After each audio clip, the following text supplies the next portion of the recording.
Oftentimes, all it takes to create predictable business success is a little creativity. But if infusing creativity into a business was easy, every business would be a creative powerhouse. Look, adding creativity to your business may not be currently standard operating procedure, but with a little knowledge of common pitfalls like lack of autonomy, unclear direction, fear of failure, inadequate resources, and functional fixedness, to name just a few, and how to overcome, you can very well put your business on a fast track to creative success. Now, what if you could also sit down with someone who is an industry recognized expert and who speaks on leveraging your creative advantage to become your competitive advantage and what every leader must do to become their team's win factor? What would you want to learn to boost your ability to scale predictably? We'll dig into that in a moment, but for now, hello and welcome to the Predictable B2B Success Podcast brought to you by Sproutwith.com. I'm Vinay Koshi, and our guest today is Robbie Phoenix.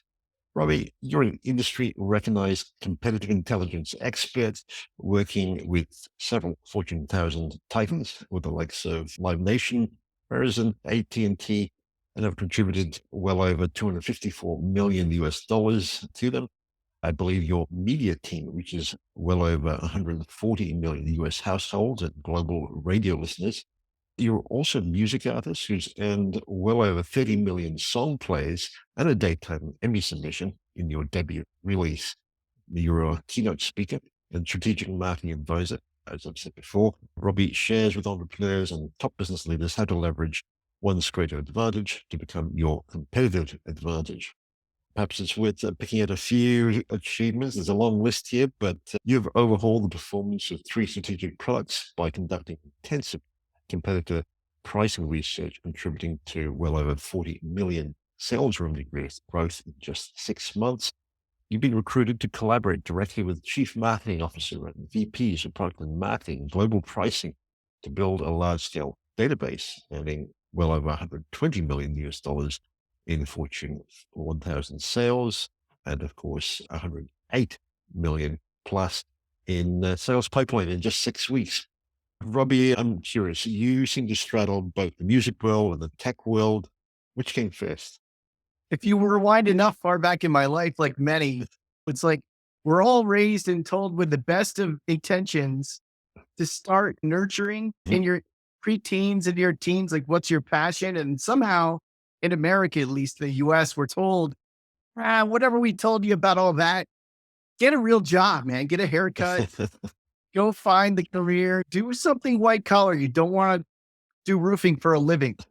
So I think a lot of the music gets set aside. And in that, for me, my creativity was absolutely in a musical sense set aside. And I think when you're straddling 2 industries, like the tech world that I lived in for over 20 years, and then the music world that I was moonlighting and also living in for a combined total of nearly 10 years, if you're doing it right, you can take elements from learnings in both industries in parallel and make stuff happen. And that's what I was able to do through some strong mentoring, good people around me, through some self-education, stuff like that. I don't know. I'd like to say that I became a kid again later on in life. I had that Terrific. And was there a particular incident that drove home to you the significance of creativity and competitive intelligence in the business world? I think there's a lot to be said about this whole intelligence stuff. And like in the news, at least in the US, contemporaneously over recent years, Donald J. Trump, our 45th president, came into the White House and kind of was known to set aside the intel briefings and go, not really. And there's been a lot of question about our institutional integrity, right? Was the CIA, in fact, directly involved in the assassination of JFK? I could go on and on. And at the end of the day, in a corporate intelligence role that I serve, there's just a couple of key elements you got to be able to be humble with. And one is the learning. If you're doing it well, you're humble to follow the facts where they may lead and be as objective and as honest and sincere in that learning along the way as possible. Because inevitably in large company, product lines can be very politicized worlds. You get egos in there with people that are managing 100 million to over $1 billion plus of annual responsibility that roll up to a chief marketing officer. And they have very unique perspectives. They don't all come from a sales background that I did. They don't all come from an engineering background either necessarily. They're not necessarily the most technical of leaders. And you've got to be willing to sow the narratives in them in the marketplace that makes sense to them in a way they can take action. And hopefully they're letting you be honest in that too, right? Because Mm. sometimes you're not always doing things so well, even though you may have $1 billion revenue stream. Like, what are you adding incrementally to that top line as compared to your peer group, be it in the mid market space or the enterprise space? So, But was there a particular incident that drove home the significance of these for yourself?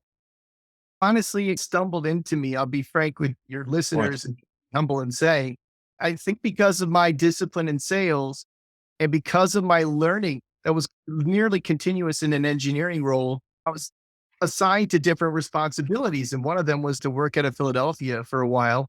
And there we had a team of about 14 business development managers, which are basically cats that are out there trying to make new logo sales as opposed to just upsell on existing base. And in that environment, you learn very quickly. And thank God I had a team that was honest with me and told me what was going on. Hey, some of our competitors are really kicking our tails in the marketplace here. And why is that happening? This is our own backyard, a major market like Philadelphia. And so you had to unravel some of that stuff. And I think the intelligence work just came along from a passion of wanting to do good for that team. And that led to stumbled learnings along the way. Okay, we've got some price misalignment or maybe non parity issues in the marketplace. Is that a cost basis rationality? Is that our service platforms cost too much to maintain and provision and deploy? Is it something else? Those are the questions I started asking myself. And the more I got into that, because I was pure care for the success of that team in that region, that became a whole nother thing of, okay, so AT&T is doing things a little differently with their cost model. And some of the resellers, while they have lower overhead to bear services because they're reselling it essentially, why is it that their pricing is like half? That's not cool. So it stumbled into the work, honestly, and it became a passion. And would you say that creativity is your personal area of strength, or is it something else altogether?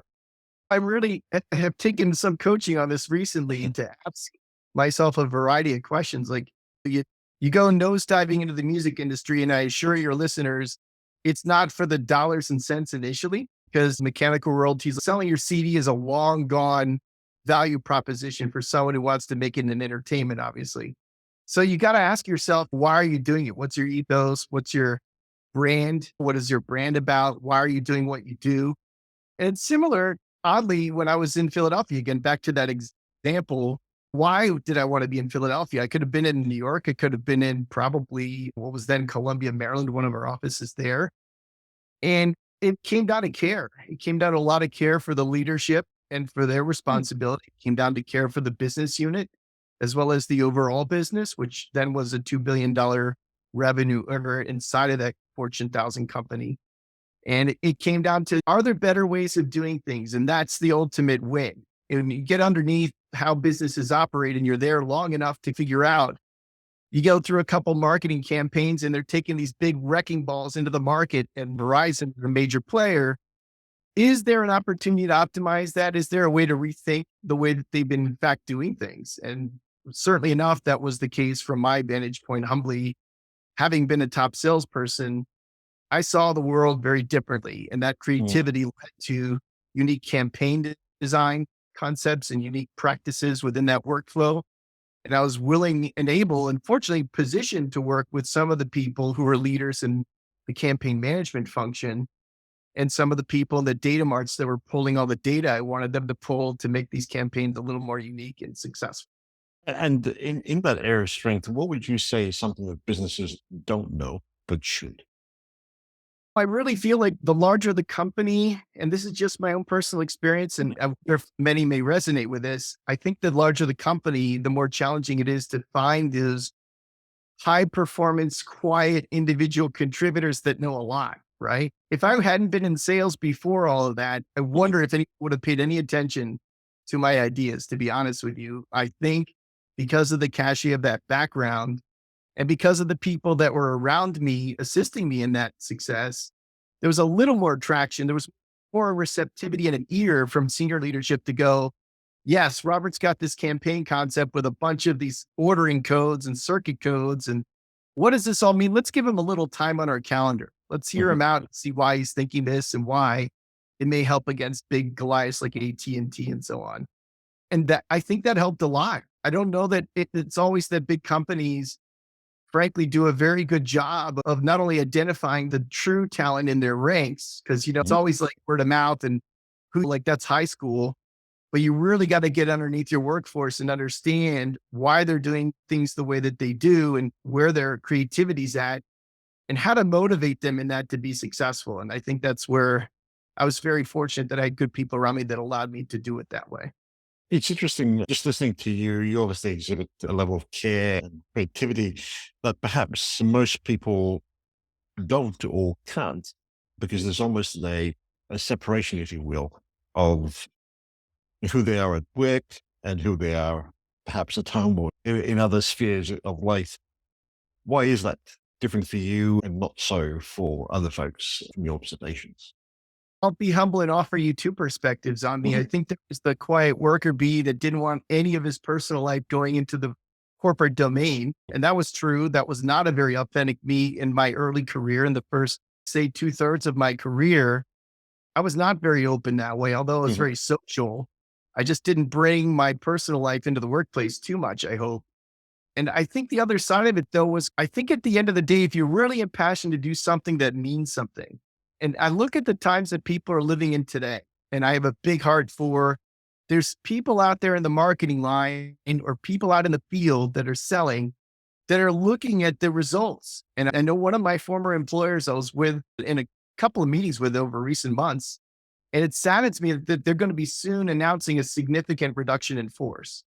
And so they still haven't turned that Rubik's Cube entirely to figure out how to optimize their management functions. And it's a real shame. And I've had institutional investors directly contacting me. One of them manages $97 billion of institutional funding for telecom companies. Mm.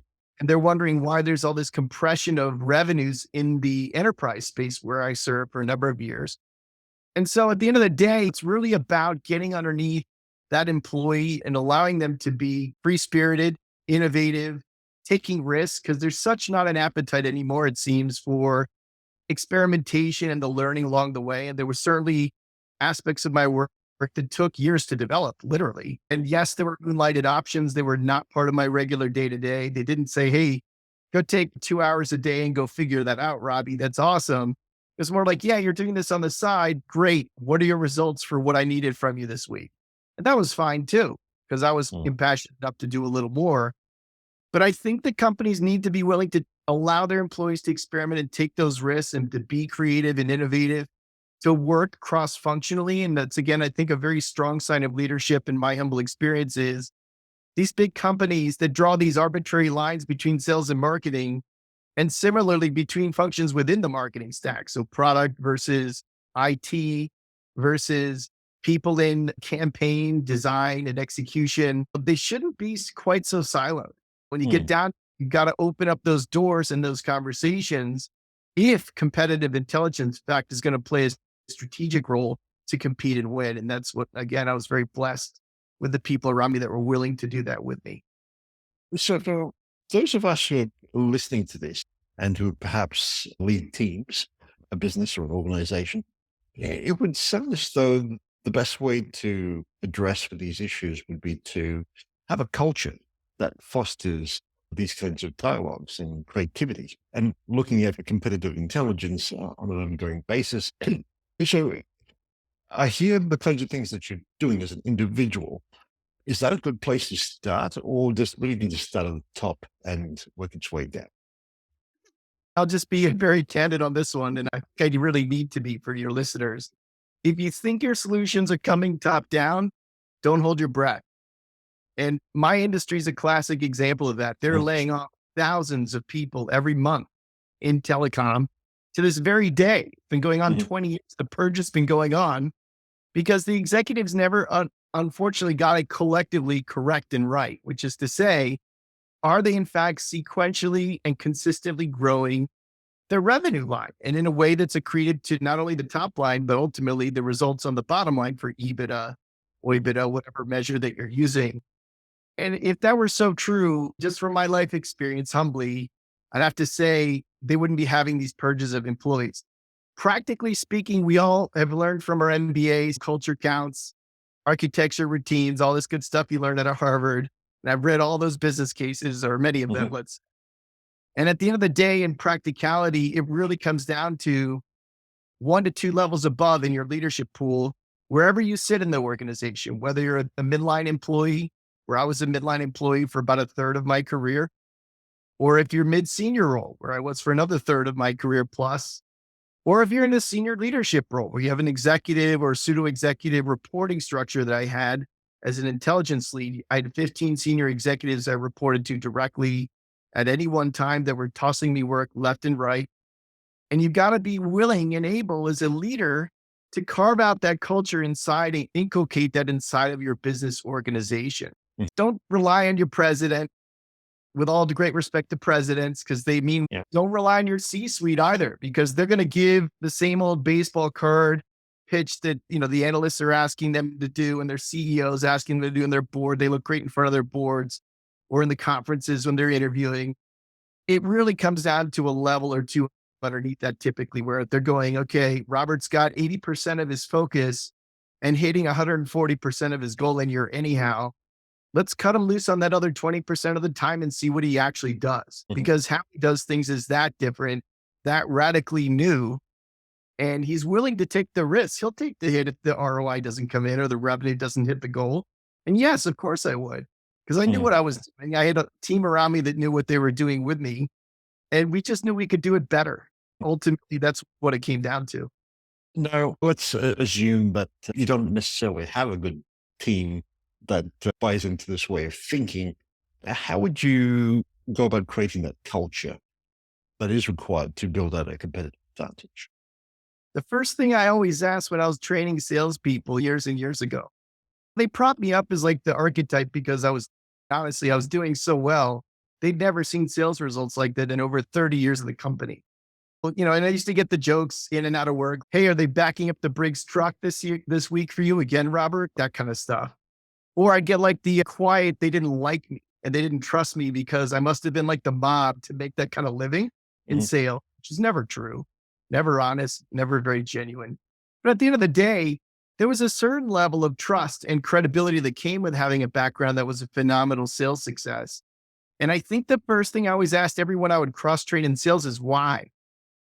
The why is missing in America. The why speaks to our very soul.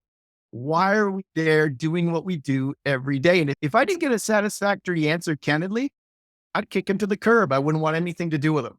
I wanted zero to do with employees that were there for the paycheck, or there because it was a big company, or there because they heard I was a great salesperson, or there because they love the leadership pool, which is always BS. It's never true. Honestly, they rarely really love their leadership pool. They may have an affinity to certain leaders. I've seen that genuinely over years, but not their whole pool of leaders. Mm. Come on. It's just not reality. So it started with the why. Why are you here? Why are you choosing to be here? And what are your goals in that?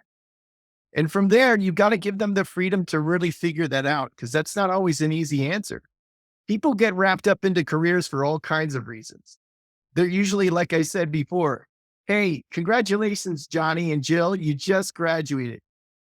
You just have a degree and now you can go make something good of your life, right? Go raise a family, get a house, all this stuff. And so you got to step back as an employer and say, really, there's something about how they're motivated that is unique to every employee.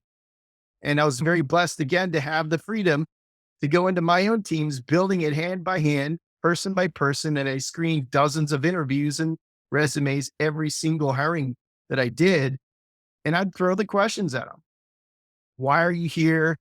Why this place? Why this particular function? What makes you tick? What makes you literally want to? And I literally would put it to them like this regularly, like every month. You can read the LinkedIn recommendations, it's all over the place. And they'll say stuff like, I had a way of motivating the team. And the way I motivated my team was just putting the mirror up and saying, what's going to make you literally dance on your desk every single month that you come in here? Do you want to be the passive kind of analyst? Go find another job at Oracle, please, or IBM or somewhere like that. Because honestly, I want nothing to do with the peanut butter and jelly team that does the analysis like an MBA and isn't Yeah. taking it 3 levels up from there to innovate and do things, in fact, radically, uniquely, that has an impact that they know in their hearts when they leave that role, they can write their own meal ticket where they choose to go. And so that's how I led my teams. And again, it comes back to the leadership 1 or 2 levels up, basically cutting you the slack to say, he did pretty well in those two functions. And in those last couple dozen projects, let's give him the rope here to let him innovate and do things the way he thinks it may work out for an intelligence role. And that's what they did. That's brilliant. And thank you for expanding on that. So when we talk about combining creativity and competitive intelligence, could you perhaps elaborate on that from your experiences with the telecom industry, perhaps, which is very competitive? Yeah, that's a really good question. And I had an opportunity to speak in Scottsdale just 2 weeks ago on the topic of this in part, how to make $1 million marketing program in your corporate environment inside of this year. And I was pitching this to everyone in the room, literally, so they understood what I meant from this experience. And so to your question, it really comes down to, look, you can have a very sales oriented organization that is so focused on, we've got to assist the sale and wrap around resources and take hours of productivity up in terms of cost per sale. Their ramp for learning has to enhance and improve. And we've had those initiatives in marketing over many years. Or you can take another paradigm, which is your CMO and, hey, we're all about excellence in the customer experience. And we're going to help our OPEX by getting the workflows to a point where they're easier to manage and lower cost burden to provision, and shorter time to provision means higher billable dollars that come in the door quicker on receivables, et cetera, et cetera. Or you can just take the totally radical approach, which is when you leverage your creativity, you look at both stacks, right? Why am I so keenly focused on top line revenue and sales? I brought in what? In sales and engineering, $15.3 million of direct contribution. And it taught me something.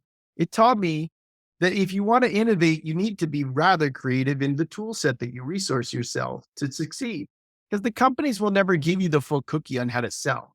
They'll never give you all the email addresses you're going to need, or the CRM tools, or the drip funnel management comms, or any of that stuff. So it's no different in intelligence work. Even though you're trusted as a researcher, you need to apply your research. You need to connect the dots and stitch together these organizations that, again, in larger companies where I sat, they're relatively distinct silos. So you're not going to find someone that's going to take the responsibility to research pricing, for example, and have the same person responsible for offer management and execution to increase revenue that's profitable inside of campaigns. So this is just another layer in my experience that may be unique for your listeners, where I was asked to do exactly that. And so leveraging my creative advantage, I took the pricing intelligence that I had in that function that I've been managing for about 4 years with about a $500,000 budget. And I took that intelligence and said, okay, when I go to market externally, what offers, in fact, will kick the competitors' butts, right?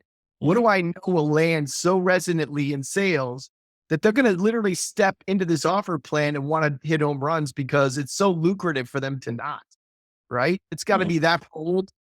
So that was leveraging creativity, because there are a lot of offer managers that know nothing about competitors, know nothing about pricing externally to benchmark against your competitors in multiple markets. They don't know anything about sales execution. They have a feel for it, but they may have never served the roles to know how to grease the skids in the MarCom material, the marketing communications material, to position the sale to win. So that was just another notch in the career that I took the creative advantage of, combining those elements of knowledge into, here's the offer stack for this quarter, and here's the sales enablement piece on top of that for the MarCom piece.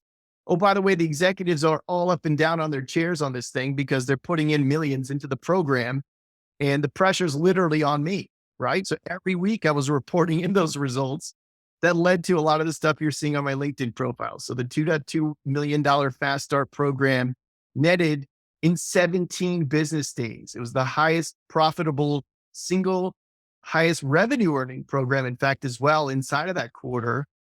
inside of Verizon Business. The $52.3 million that ran for a 6-month program was earned from exactly what I'm telling you here. And this is exactly how you go about. You've got to leverage that creativity inside of the work silos, combine the insights into multiple functions that are vetting your plan to validate it before you even think about launching.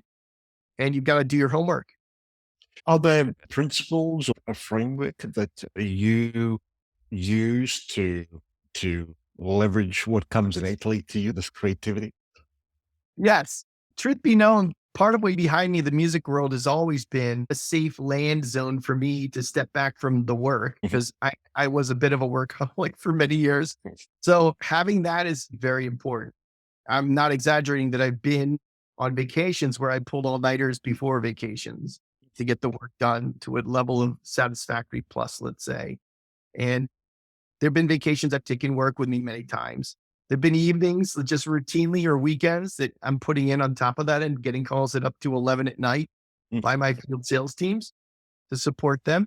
So you got to be able to step back and take a breather because for me, at least in my creative energy, I can't really manage that if I'm heads down doing 70-hour work weeks consistently. I need time to step away to get a new perspective. Music happens to be my particular catalyst. I have friends from high school that paint, others that ride Mhm. motorcycles. Pretty cool, pretty diverse group there. But I think that's the first step is you got to find that part of your life that you can connect into that is not work related. The second part of it is this kind of beat yourself up a little. What I mean to say in not so clever wording here is all these drives I used to have, 8 years of my commute was a 102-mile commute every day. So there's a lot of windshield time going, all right, Rod, what did you learn from this sales transaction with this client? Okay, it's somewhat of an innovative design, perhaps in some cases. There were 3 competitors involved. Okay, what were their pain points? What were their strengths? Why did they win the deal and kick our butt, for example? And if you beat yourself up through this process of learning in the field, as a marketing person, you then very quickly have a certain humility in how markets really operate. So it's not the stuff the analysts tell you. The analysts might get involved in a few tangential transactions and it looks cool and the C-suite loves the readouts. They'll pay millions a year for this stuff, which amazes me, by the way. And meanwhile, the market share moving the needle from all this advisory insight they give is like this. And I assure you, I've seen this so many times. So I think it really comes down to really challenging your assumptions, asking the real cold observations behind what you're doing and how it's working or not working. And it's even relying on your peers. Like I'd say, before I launched that program that earned $100 million revenue earner in Verizon, thank God I had a Rolodex of people in multiple offices I could physically go visit and say, okay, the offer plan last year earned 8 million bucks. They're telling me to earn 10 million this year. The pressure's on. Tell me what sucked about the program before I could get involved, before I was asked to step in. Tell me what wasn't working and Mhm. why. The why again. Tell me what you'd like to see. Forget all my pricing knowledge and whatever I know about the market and the competition and all that stuff. What works for you and your team and why? Tell me about that. Don't pretend marketing has all the answers for you. In other words, open Mhm. up your gene of awesome and tell me what works. So it was a lot of that stuff, right? Validation. We call it test and validation in that process. And then the framework ultimately started pseudomorphing together into being a formal framework, which was okay. So now we have this kind of like 15 to 20 offer ideas. Let's take them inside of the pricing tool that we had built and the pricing from the field, the pricing from primary research and secondary research we'd been building for years and test and validate these assumptions, right? Is Comcast going to beat us at 50% our price every time? Hell no. How do we beat them? Maybe it's not going toe to toe with the product pricing itself because we'll write down probably several $1 million a month trying to go to market just to be Comcast on an Ethernet service, for example. Maybe what we want to do is have a selective overlay in an offer plan that really puts in these fence posts and defines which segment we offer it to. So it's a very limited segment and we know it's of strategic value to us. So whether you're using customer segmentation, whether you're using minimum spend criteria, whether you're using minimum periods for years of service they have to sign up for, There are all these fence posts you can put in place to say, okay, now we're not selling it out to the universe of everyone in our embedded base. It's maybe 5% of that base. And we're going to pour in hundreds of thousands of dollars into these offers to make them generally available for qualified accounts. And ultimately, we know we can compete and win where necessary as a tool to leverage in the field. So that's an example that's probably a bit more concrete for your listeners. But please keep in mind these offer concepts that I teach in my accelerated courses, they're all universal because whether you're in software, whether you're in IT services, whether you're in cloud, it could be anything. Literally, the Mm. algebra is very similar. The frameworks, as you said, are very similar in approach because you'll take a look at the market intelligence from the analysts. Don't forget, we won't forget about those guys and we won't put them on the bench. But I'm not going to say that I'm going to lead in on a top down view to compete to win because it always falls on this very diffuse results. And that's the thing you want to try to avoid if you're looking for ROI, which my executives were. They weren't just looking for So revenue. I'm aware of Mint Mobile that has had a bit of a stellar growth and more recently was acquired for a very attractive price by AT&T. Is there something different about their approach that you believe has done them certainly a favor in having the growth that they've had? I gotta say, mobile is a whole unique animal. So in the mobile space to start with, in comparison to my particular background, which is more in the landline enterprise Right. side and mid-market, the ARPUs in the landline enterprise and mid-market space, average revenue per user, depending on the service, it's obviously a range, but Mhm. let's just say they spend upwards of about, on average, right, five to ten Right. thousand dollars a month. And in the wireless space, they're spending per subscriber an average of $90. So that they're totally different universes. Okay. And there's a lot of consumer insight and behavior that goes on in the wireless segments that are unique, right? The whole concept of customer stickiness literally can purge tens of millions of dollars out of a revenue line very quickly Mhm. in the wireless segment. It's a very highly accelerative behavioralistic marketplace. The ARPUs are much, much lower on ratio. And ultimately, when you look at a company like Mint that you referenced, you really look in a couple areas. One is around their marketing behavior, their SG&A funded marketing in particular, because Mhm. SG&A, as opposed to cost of goods sold programs, are usually a little more human influenced. So that may deal with affinity marketing. So T-Mobile has an extremely exceptional affinity marketing program with Major League Baseball and others that they've had over the years, for example. The other piece you'll look at is really their platform, right? So all the Mhm. wireless providers, they don't just talk about their capacity because AT&T can buy all the capacity they want. It's rarely an acquisition based on capacity and coverage even because they could deploy femtocells anywhere they want or 5G cells more or less at will. It's really just a matter of prioritization and the allocation of that capital than it is, well, they've got a unique overlay and we love that. Like it's just not that way with these smaller players as it used to be. So I would imagine it's something to do with their SG&A marketing, affinity marketing mix. It could have a little bit to do with the consumer profiling, who's buying. It may be improving wallet share in a particular area that they feel is important to them to grow. Okay. Again, listening to you, you obviously bring a level of passion and authenticity to perhaps your team and the work that you do. Now, I remember talking to you earlier on. We were discussing the fact that creativity is perhaps isn't necessarily recognized or rewarded in most workplaces. And I'm curious, how did you cross that divide from being that soft, quiet worker bee, as you described yourself earlier on in your career, to having the kind of passion and authenticity that you bring to your work and your team, and perhaps even encouraging your team to bring that same kind of passion and authenticity as well? There were a few leaders, just a few. Like I've had Mhm. over 20 direct supervisors in 23 years of career. Now that sounds like a pretty fast clip, and it is. I would love to have told you I had 10 or 8 or 5, right? Because that would be awesome. What if you have a like a reliable kind of reporting structure and you know the rules? Like, what is your developmental plan is more or less intact every year with some supplements or what have you? Yeah. The end of the day, that taught me something though. What it taught me and brought to me is to be continually evolving, right? Don't sit on your hiney and expect the answers to come out of your HR bubble that throws online trainings in front of your nose because they're required every year, or because it's elective on their online courses either, for that matter, because the Mm. needs of the business are far more circumspect than that. And if you just look at a couple areas, and this is what the win factor in my priesthood of learning does, right, with my accelerator programs, is you look at the market intelligence reports, because the analysts usually have some insights that are quite relevant. It's just they don't always know how to connect to P and Q in the factory, if you will. The second part is you look at your pricing and you look at it very objectively and you look at it very deeply and relevantly.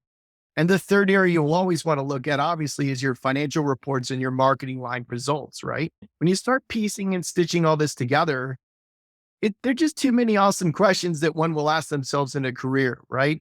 There are just way too many. And so, for part of getting out of my shell and leveraging my creative advantage, it came in part from buddying up with people that had a little bit more bravado, right? Mm. I used to work with a gal in New York named Lori Ferrara, and Lori was my kind of sidekick, pseudo parallel universe person for New York, right? And she had a certain flair. She's New York, and I could hide behind that.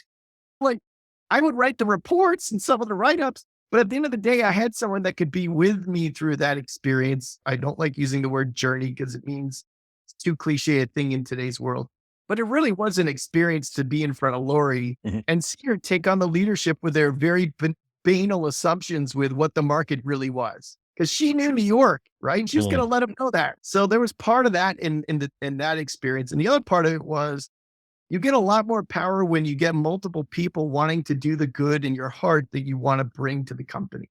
It's a lot easier to get at a lunch table with people and say, hey, listen, I know that you've got probably 100 priorities this year. And the senior leaders are asking X of your function. And who knows, they thin the herd every year anyhow, or twice a year, really. But at the end of the day, don't you want to look back and build a legacy on what you were able to do as a team? And it wasn't asked of you, right? They're not paying you to go do this. It's because you know it's the right thing to do for the business, right? And that's where you find even more exceptional people. I used to tell my children when they were dating early in their lives, I'd go, if you're going to date, go to the right places to fish, right? Go to like the SPCAs, the animal shelters, or go to the libraries, right? Go where they're exceptional people. It's no different in a corporate environment or in a workplace. You don't go to the water cooler and the people smoking in the parking lot. You might want to start at least with the people that are there racking their brains, wanting to do better. And maybe it's not spoon fed the way the company would otherwise resource it or enable it. And that's where you find some exceptional people. And when you want to Mm. leverage a creative advantage in that, my God, it's all in the room when you walk in. Literally, it's all built Mm. in because people know how to innovate when you give them the prerogative to innovate. And I've found that even directly on the teams that I've managed. So that's really my offer to your audience, is to say, don't wait around for the company to give you a solution. It all comes from right here. And Mhm. there are people around you this very minute that are in a recession. They're nervous like you for their jobs, probably. They're wondering how they amp up their contributions. And go look for the people on a mission. The why. If they can answer the why satisfactorily to you, they're probably people you want to buddy up with and really do something exceptional with. They were talking earlier about being able to stitch the alternative dots, if you will, between pricing, analysis, sales, and marketing. And I would assume product leaders as well. How do we go about doing that in a way that makes sense? Could you elaborate on that? I can try. Let's say it like this. It's an example, concrete for listeners, Sure. right? Because there are many. I've lived through, honest to God, hundreds of scenarios like this. So I'll bring one forward at least to illustrate. In Sure. fact, I was walking with my wife earlier today on this very Mm. point. So let's say you have $1 billion revenue line in a business, and we could change the denominator, take a zero up or down in any way that this applies to you personally at work. Let's say it's $1 billion, right? There are a lot of intelligence functions that would love to babysit 50, $100,000 incremental gains, and they'll call it a day. There are plenty of marketing people in the product sphere that would love to get another like 500,000 to 1 million incremental gains in a quarter and call it a day. The reality of the marketplace, however, is a whole nother matter. So when you go to a CMO and you value, if in fact you truly value their time, which I did, right? You never bring to them some cockamamie idea of growing their business by a couple $1,000,000. Because if they've got $1 billion they're responsible to in just one of their service lines, you might get their ear with tens of millions a month, right? You might, Mm. right? You might even get their ear in some cooperation beyond that. So the first thing you got to do is you got to know your marketplace. You got to know what the analysts are sizing up each of these service lines. You got to know exactly where you fall in the mix of that service revenue across the market. The companies I happened to work for were these giant 800-pound gorilla service lines in some cases that had, let's say, 1 billion plus in revenue that constituted, let's say, 30 to 40% of your market share as a single provider, which is almost Mm. like a monopoly if you think about it, because oligopoly de facto, because you've got 2 or 3 major providers in any major service line. So you got to look at that first, and then you might want to break it down and go, okay, what are we growing incrementally on sales on that $1 billion a year? If sales did nothing but just sell and forget what marketing did. So you look at the number of sales proposals and say Salesforce, you have an admin tool and you're going in and querying that access. And you say, okay, they do about 300 proposals a year. That's on average 1 proposal a day. For a Salesforce that's huge, by the way, usually 2 to 3,000 people, how the hell are they getting 1 proposal out a day on average? I don't know.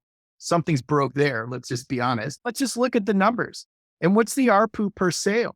What's the average revenue per sale that's at risk to sell at $1 billion base that's going to drive basically another 100 million in incremental revenue a year? And then you start to ask yourself as a working team, okay, let's break down those sales proposals of the, say, 300 that are proposed. And let's say there's a subset of it make the impact, in fact, that you can either show quantitatively using quantitative skill, or you just simply see it ordinally in a nominal basis on revenues that are physically being proposed in a literal sense. And at the Mm. end of the day, there's a subset of services being proposed in that service line that have the greatest impact to your bottom line or top line every year. So then you start focusing your pricing research on that. You start focusing offer management research because you want to know what the competitors are offering and Mhm. incenting and promoting in that same marketplace. And then you start working laterally with discussions with product, with, let's say, strategic pricing or custom pricing, maybe with some offer management if that's not part of your direct function and intelligence work. And then you start asking the senior leadership, can I give you a debrief, even though I've got way too many debriefs that you're asking me every year anyhow? But I have this special one set aside for this topic because I've spent a quarter building these building blocks of understanding. And I think I may have some options for the leadership team to resource, to execute, and win. And I have Mm. alignment from product, strategic pricing, et cetera, et cetera. At that point, it's all built in. They don't have to do the heavy lift here. It's just simply listening, understanding, seeing if it's a priority or not. And at the end of the day, this is how you can build it internally. You can make the wheels move. And again, it's getting back to those key stakeholders that really give a darn that they're in those roles. They want to make a difference. They're mission oriented. They're not out just for the promotions. They're not out just for ego. They're really out there to do some actual good in their legacy. And those are the people I chose to hang with. Let me see if I understand this correctly. You're certainly wanting to build a culture based around the why question that you ask. You're also looking for values that you can align yourself with and that you're looking for in terms of people who are perhaps high achievers or have a little bit of gumption, if I can put it that way. But really, you're also looking for a culture that's data driven. And your creativity stems from data as opposed to the traditional marketing, airy fairy kind of thinking. And you're really playing with the numbers in order to find opportunities that you can take to leaders and showcase the gaps in the market, so to speak, and in perhaps even within the company in order to leverage and bring in these quick wins. Would that be a fair summary? That's a decent summary. And just Okay, again, I'll have to reiterate the fact that the senior leaders don't rely on them to have all the answers. great. Yeah. Look, I had multiple CMOs that I've served under and SVPs of marketing and VPs of marketing and fill in the type. And they just simply don't have the perspective that you want them to always have. They don't have a direct sales experience necessarily in Yeah. those particular orgs that they serve. They don't have the engineering and field experience always, even though they're very tied to wanting to participate and support. How do you possibly get the same experience if you haven't served it honestly. And you understand every part of the sales quote process and the concessions to Mhm. price custom bid against major carrier with a service proposal to Boeing, for example, with 40,000 sites globally. Like you need to have the experience. And so don't rely on them for all the answers.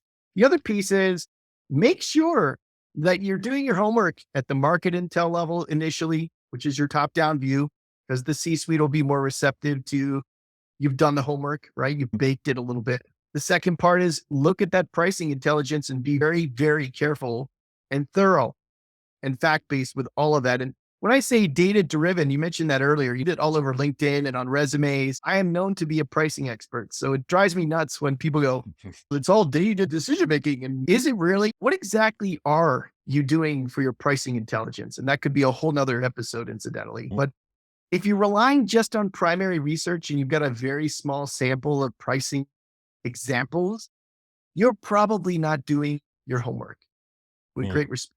If you're relying on secondary work where it's reported in from sales and you've got some database that you built, because I've been there too over many years, you've probably not done all of your homework. And if you're relying on, I don't know, building some APIs that sandbox and collect this stuff at scale on the internet, you're probably doing some homework there too. But man, don't you want to bring it all together like a symphony and have the total perspective? Isn't that the gold standard we owe our companies ultimately? So yeah, the pricing intelligence, the market intelligence, and then the third piece, obviously, is building the bridges of understanding between sales and marketing. Because it's always like we want to point fingers and go, hey, sales, how come you only did 300 proposals on $1 billion revenue base this year? Blah, blah, Mhm. blah. And sales will be like, your factory's broken. It sucks because it takes me 6 weeks to quote and 6 months to provision. And then marketing goes, oh, ow, okay, yeah, that's true, but we can fix some of that. And for marketing, it's like, hey, sales, we gave you a price break in the small section of our business, 2% of our base, man. You can sell like gangbusters. And the fact is, that's absurd if you're in sales. You're like, why are they wasting my time with this offer plan that is not relevant to me day to day? Which is why you've got to be honest. You got to walk across the hall or into another building and just have a blunt conversation and be real and Mm. be receptive to whatever comes back at you, right? So this intelligence work can build a lot of bridges. It is that trifecta of market intel, pricing intel, and ultimately building those bridges that will bring results. And this is what I know to do exceptionally well. Brilliant. And I'm just doing a quick time check here. Is there perhaps an aspect or two to this space of competitive intelligence that you find doesn't get much airtime, or doesn't get talked about very much? If so, Yes. what would it be? Oh my gosh. So I was at this conference in Scottsdale last month and I met with a few of my former peers. Some of these cats have been in this industry. They're like fossils like me. They've been in like over 10, 20 years. On any midline function that largely these intel functions sit, right? So you're not like matrix reporting to C suites and SVP and VP levels, right? That's Mhm. exceptional. There were a few attending from certain industries that had that luxury. But by and large, they're inculcated into marketing and they're a mid senior role and they're under resourced and it's good luck, right? And give us your best. Mhm. And it's just very parochial. So I think what's under discussed for intelligence functions is to give them the power to do what they can do. Right? Don't put them in a sandbox under a pricing leader and expect them to magically fix prices when they don't have the political clout to Mhm. fix a price. Don't stick them under a sales operations management reporting structure and expect them to optimize win rates. Mhm. They don't, in fact, have the fiat to direct sales, right? Because they're not a sales leader formally on paper, and they have no sanctions against salespeople if they screw it up or incentives if they win, for that Mhm. matter. And please don't put intelligence functions in an intellectual box either. Force them out of their comfort zone to get them to do stuff, right? Don't sit there and research all day long. And on the flip side of that, to intelligence practitioners, don't sit there all day long and research, build a little online tool that's got stock ticker symbol trades and all these like anecdotes that come in from news feeds and call it a day. Get your butt out into the field and see what's really going on in your marketplace, in your company to start with at least, and understand the pain that's going on and stick your nose into it. Be fearless to actually get in front of it and own some of it. Because, yes, I promise you, I've lived through it. It's uncomfortable at times. And my God, was I not nervous when a company came to me after all that pricing research? I thought, boy, I was on top of the world because I had people in enterprise asking me for pricing intel from the product line, from the competitive intelligence peers in that org. And I'm just some guy in a $2 billion marketing line going, yeah, I think I cracked this egg. And they go, oh, why don't you take an $8 million a year program and grow it to 10 next year? And I was like scared off my seat, literally. It was nerve wracking because what do you mean you're going to ask me to do that? That wasn't in my job function. And I know we're thinning staff, but Jesus Christ, do you want me doing that? And you've got to be able to pivot and go learn quickly from people who've done some of that work, from people who've received the work and they'll kick it and burn it and spit on it and who knows what else, throw some ketchup on it. Mhm. But at the end of the day, they're bulletproofing the next step you make, right? Whether they're positive or negative, it's still a good, ultimately, don't take it personally and be willing to go out there and learn the way that a lot of people have to learn and pay their mortgage payment, frankly. Sure. What would you say to someone who's perhaps in complete agreement with what you're saying, but has perhaps a leader who expects them to report to them alone and not cross the siloed sacred hallways because that's Yeah. the prerogative of their leader, not yours? That leader needs to be reprimanded, frankly. Any sound leader in an organization, at least in larger ones, I'll have to speak only from that perspective, humbly, I guess. I was in bigger companies. So the only way you got anything done anyhow was to cross the aisle. And if you're holding on to your pricing intelligence like it's some Ouija board mojo that's secret and hey, it's like when I go to a poker game, I'm going to bring this to my CMO and make magic happen. Or I'm going to eventually sprinkle fairy dust on sales to help one or two of their deals and grease the Mhm. skids with this pricing intel. You're not scaling it and you're not being a good steward of that intellectual property. So I would get in front of that as a consultant all over that because I've seen it on occasion and I know Mhm. exactly what that looks like and why it's there. And I will literally go to the C level and beat them down because ultimately the good that comes from intelligence functions is not in tiny metal boxes like the police, right? That lyric. It is everything about expanding and scaling that for corporate success.